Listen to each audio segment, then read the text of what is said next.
Alright. Let's see if we can do this.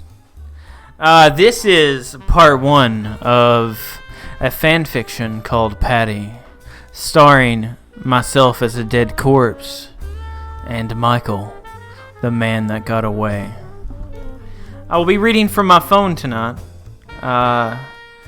because that's who I am. So, this is part 1. And it's in the perspective of Michael, just so you know. First person. I've been on the beat for years now. Though there's been things that I've seen that would send most grown men over the edge. And though I'm not completely numb to it all, at this point, I can say that I've seen about everything that a human could do to another human more times than I can count. My answer for most rookies is this: start drinking now so you'll already be numb by the time things catch up to you. It's what I should have done at the beginning, so I wouldn't be where I am today. When the call came, I was near the end of my long shift as a rookie and thinking about clocking out and heading home. This town has always been hell, and my pap always told me that either you become a cop or you end up running from them. Though I wasn't sure about anything, I was sure that night I didn't want to take the call. Instead, I wanted to go home and lay in the arms of my fiancée, Shayna, the light in this dark world. No matter what happened to me, she would always bring me back.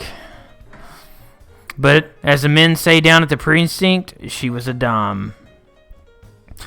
But that call would be the destruction of everything I knew. Until then, I was on the straight and narrow with 3 hard years under my belt, and I wasn't technically green, but I wasn't ready for what I was about to see. I wasn't ready for what it would do to me or make me do later on. And my fiancée wasn't ready for the animal that I was about to become, and maybe that was her fault. The neighbors said there was a disturbance at 29 Moss Court. I knew this area because my captain would have us drive up there and shine our spotlights around for a few minutes to make sure the big money of the town felt like they were being protected from everybody else. Because the one thing I've learned is that if someone has a lot of money, they're usually keen on paying other people to protect it. The house itself was an old antebellum house surrounded by old shaggy oaks. It spoke of old money and told the story that the owner was about dramatics more than anything. And as I killed the engine, I was sure I was going to walk into a home where a slosh couple had gotten at each other a little too much, and I was going to be taken to somebody to jail. All the lights were on, and the curtains were closed. It lit up the yard, revealing flowers and small bushes trimmed and manicured. The lawn was flawless. I took a moment to finish my cigarette in the evening summer air so I could admire the handiwork. Whomever did this had to be a serious lawn care specialist. Although the house was lit, there wasn't a sound and the door was half open. I went through the iron gate, passed through the yard and around the willow to the door. And that's where I drew my sidearm and took a breath. Normally there'd be noises, screaming and breaking glass, but there was nothing except Beethoven's Moonlight Sonata in the distance. I made my announcement that I was there and pushed my way into the foyer. In front of me there was a letter and a foxtail pinned to it, but at the time I wasn't too worried. Instead, I made sure that if foul play was involved, the killer still might be around, and I had to protect myself. The reading room was clear. A copy of Moby Dick lay open on a long couch, but other than that, the room was undisturbed. The kitchen, there was a single glass on the counter with a lipstick smudge. It was still warm, so I knew someone had to be around. I moved through the rest of the house with ease and found that this family was all about elegance and comfort. Everywhere I looked, everything was marked with a cursive P. I hadn't known the name of the residence, but I was sure that it had to be their last name. The master bedroom is the last place I looked, and God help me. I'm sure the room was elegant. I didn't notice the numerous tall mirrors all throughout the room, nor did I notice the clothes strung across the floor. I couldn't see the pills that laid on between the crumpled dresses. There was no way I could look into the bathroom and see the broken necklace of pearls that had been slung against the mirror, leaving a fractured crack.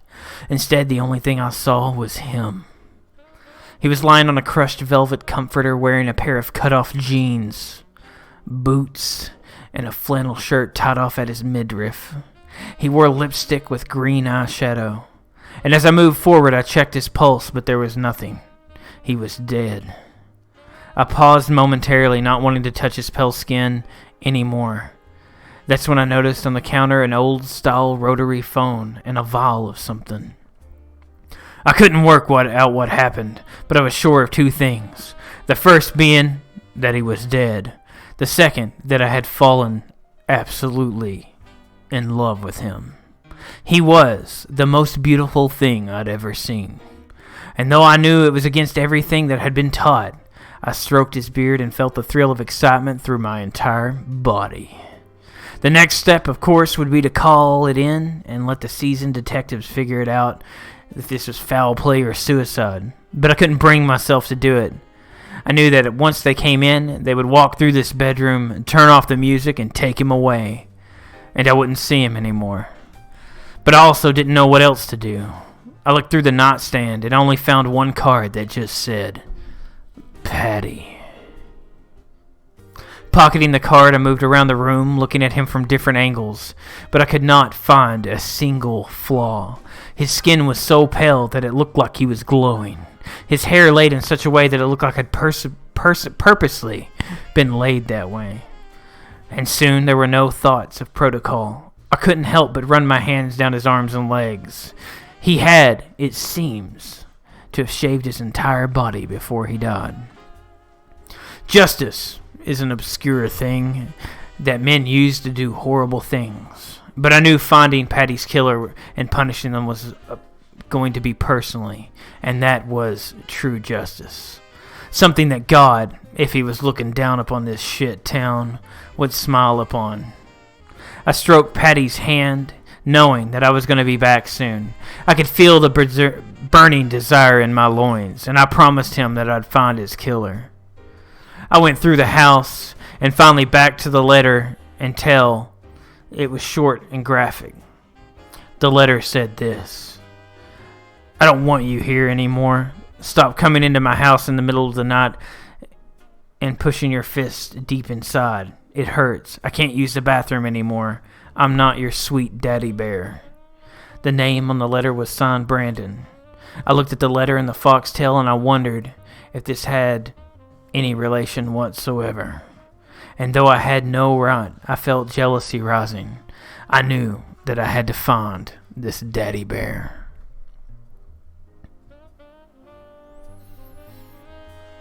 That was part one of Patty, the ultimate fan fiction between Michael and Patrick Johnson. Tune in next time on Friday when we will, in fact, continue.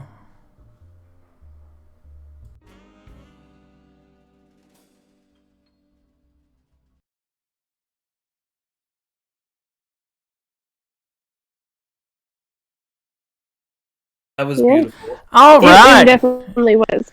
All right. I need to find the Pepsi version of this, and it'll be the best birthday present ever. Such beautiful art. Wasn't it version of it. Wasn't it beautiful art? Well, I'll write the second part. It's gonna get a little Steamy. it's gonna get a little steamy. He's gonna have